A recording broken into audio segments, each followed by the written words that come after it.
Hey, what's up, guys? Welcome back to Command Point, where the Kill Team hype train does not stop. Today, we've got another Warhammer community article, this time talking all about ranged weapons, and this article is very interestingly titled, Lasguns Can Kill from Across the Board.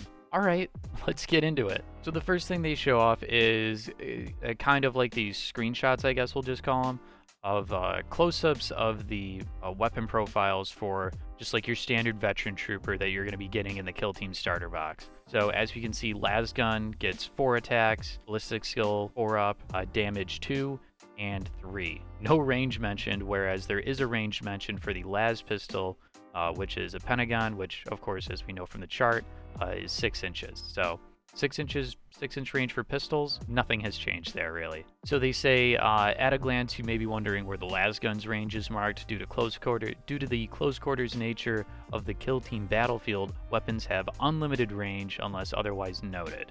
All ranged weapons share a few key characteristics. The attack stat shows how many shots an operative can take with that weapon. Rolls that equal or exceed their ballistic skill are marked as hits. Yep, as you would expect.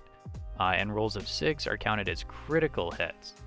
So whenever you roll a 6 on an attack roll with your Lasgun, that damage goes all the way through. It's going to be inflicting 3 damage instead of the normal 2. So the target must then roll the number of dice equal to their defense stat, and any results that equal or exceed their save characteristic are marked as a save, with 6s counting as critical saves. Once all dice have been rolled, the attacker's hit rolls and the target's saves are compared. Crucially, critical hits can only be blocked by 1 critical save or 2 standard saves. Any hits that aren't canceled by a save apply their damage to the target's wounds. The split number represents how much damage is inflicted on a normal hit and a critical hit respectively. I apologize for reading the article verbatim. It's just like, that's the most important part of this article, and I wanted to make sure that you guys heard it from me. So let's put this into perspective, right? Let's actually use the veteran trooper data sheet to like demonstrate a real world example here. So let's say that a trooper veteran is going to be shooting his Lasgun at a hostile trooper veteran, just for the sake of simplicity. So the trooper veteran is going to get 4 attacks, hitting on 4s. Let's say he's shooting this hostile trooper veteran. He'll make like 2 of the shots, and let's say that they're not crits. The hostile trooper veteran is then going to roll 3 defense dice and is going to need rolls of 5 or higher in order to block that incoming damage. So once again, let's stick to averages. Say that one of those defense dice rolls is a success, so we're going to have 2 damage go through. So now this trooper veteran goes from 7 wounds down to 5 wounds. Obviously, if one of those was a crit and was not able to block that incoming damage, it would take off 3 wounds instead of 2. But yeah, a pretty simple system.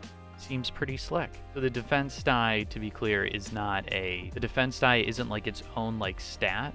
It's just representative of the number of dice that you're rolling to make your saves. So it's possible for you to be hit so many times that you just do not have enough defense dice to block all of this incoming damage. So the last thing they talk about in this article is like special rules and critical hit rules and stuff like that. So let's take a look at the Flamer first off that they have mentioned here. It has a range of 6 inches, but it has this ability called Torrent. So all models within circle, which is 2 inches, of the initial target are eligible to be attacked by this weapon. Flamers, are at least this Flamer, is not going to auto hit. It's going to be hitting on a 2-up, doing 2 damage no matter what you roll, even if you roll a crit.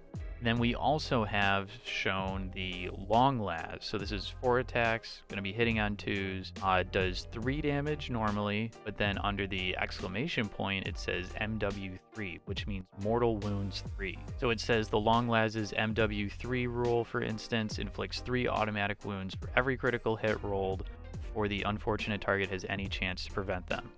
So I'm not sure if that is in addition to the normal damage. I feel like it would be. Otherwise, why would they list 3 as for the critical hit damage? You know what I mean? On a hit roll of 6, this weapon's going to be inflicting 3 damage in addition to 3 mortal wounds. This seems like a devastating weapon. We haven't seen the other data sheets yet. We don't know how many wounds like things like Orc Commandos are going to have, but sounds pretty deadly. They talk about Kill Team kits being super customizable, and you can like trick them out however you want. They say Kill Team kits, which is indicative of some Warcry Warband style Kill Team boxes coming out, which will be very cool.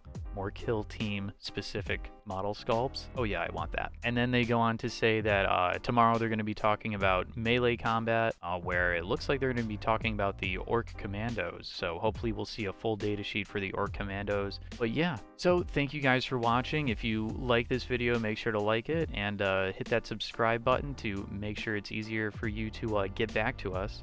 Your guys' support this week on all of these videos that we've been doing daily has been absolutely insane, and we are very thankful for your views and for your support over on this channel. A special thank you to our supporters over on Patreon. You guys are really the best, and we appreciate your support. Thank you all for watching, and I hope to see you all again tomorrow, where we're going to be talking about melee combat.